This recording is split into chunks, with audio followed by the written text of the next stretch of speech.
Everyone আসসালামু আলাইকুম। আশা করি সবাই ভালো আছেন। তো অনেক ধরনের কোশ্চেন আসছে। আমি অ্যাকুমুলেটেড ভাবে এক কথায় আজকে ভিডিওর অ্যান্সারগুলা বা কোশ্চেনের অ্যান্সারগুলো দর্শক ভাইয়ের যে কোশ্চেনগুলো সেগুলা একত্রিত দিব।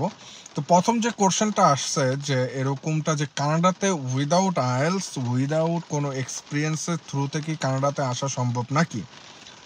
তো আসলে বর্তমানে যে অবস্থানটা কানাডার এখন বর্তমান পরিস্থিতিটা এরকম, আপনি without qualification, without experience, without IELTS এর থ্রুতে আপনি কানাডাতে আসতে পারবেন না। এবার যে সেক্টরেই হোক, আপনি যদি ভিজিট ভিসা থ্রুতে আসেন সেই ক্ষেত্রেও কিন্তু আপনি এখানে আসার পরে আপনার এক্সপিরিয়েন্সের থ্রুতে কিন্তু আপনার জব ম্যানেজ করতে হবে।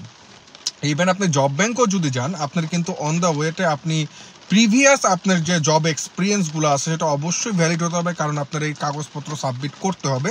সেই ক্ষেত্রেই কিন্তু আপনাকে ওরা ওয়ার্ক পারমিটের জন্য ইন্টারভিউ থ্রুতে কল করে কিন্তু আপনার বাকি কাজগুলো সম্পাদন করতে হবে।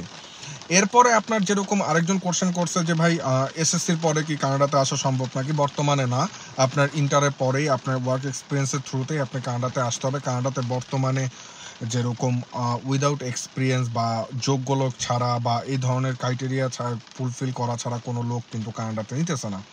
আর ওয়ার্ক পারমিটের ক্ষেত্রে এটা টোটালি ডিফারেন্স। আপনি যদি স্টুডেন্ট হিসাবে আসেন সেটাও টোটালি ডিফারেন্স থিং। আপনি অলরেডি ওইখান থেকে অ্যাপ্লাই করে আপনি যেহেতু স্টুডেন্টের জন্য এখন ওরা একটু কমপ্লিকেটেড করছে, অনেক ধরনের রিকোয়ারমেন্ট করছে, তো এই ব্যাপারগুলো আপনাদের ফলো আপ করতে হবে।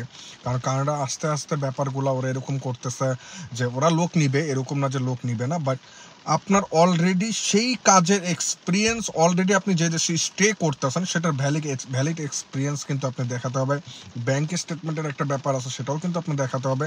তো কানাডাতে যে এরকম ওরা লোক নিবে না বা এরকমটা না, বাট আপনার অবশ্যই ওই জায়গাটা এলিজিবিলিটি ধারণ ক্ষমতার থ্রুতেই আপনার অ্যাপ্লাই করতে হবে।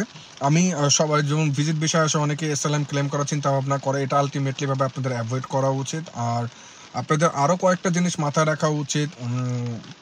যদি আপনি ওয়ার্ক পারমিটের থ্রুতে বা ইন্টারভিউ দিয়ে কানাডাতে আসতে চান, সেই ক্ষেত্রে আপনার এই জবটা ম্যানেজ করতে হলে অবশ্যই আপনার ভ্যালিড এক্সপিরিয়েন্সের যে ব্যাপারগুলো, আইএলসের যে ব্যাপারটা, সে ব্যাপারটা মাথায় রাখতে হবে।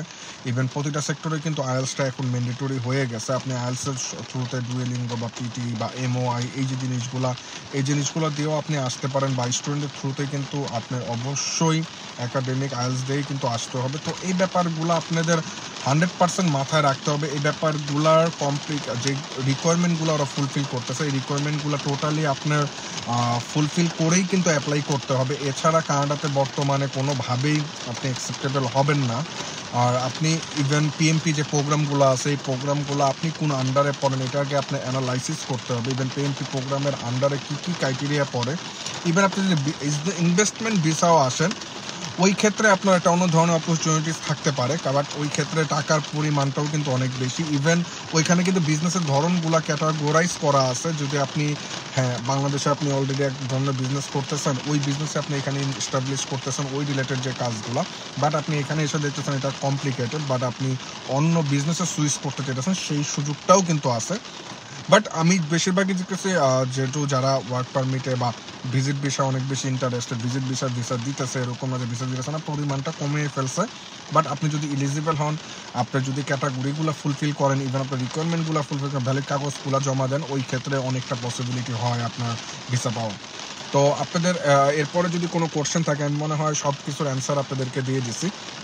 আর অবশ্যই নিজে নিজে অ্যাপ্লাই করেন, কোনো এজেন্সি বা থার্ড পার্টির কাছে না যে, বা কারো আপনি যেরকম আছে না আপনি আরেকজনের উপরে বেস করে আপনি কানাডাতে অ্যাপ্লাই করতেছেন, এই জিনিসগুলো অ্যাভয়েড করে আপনি নিজে নিজে অ্যাপ্লাই করেন, অনেক বেশি ভালো হবে আপনাদের জন্য। সবাই ভালো থাকবেন, সুস্থ থাকবেন। কোশ্চেন থাকলে অবশ্যই জানাবেন। Thank you.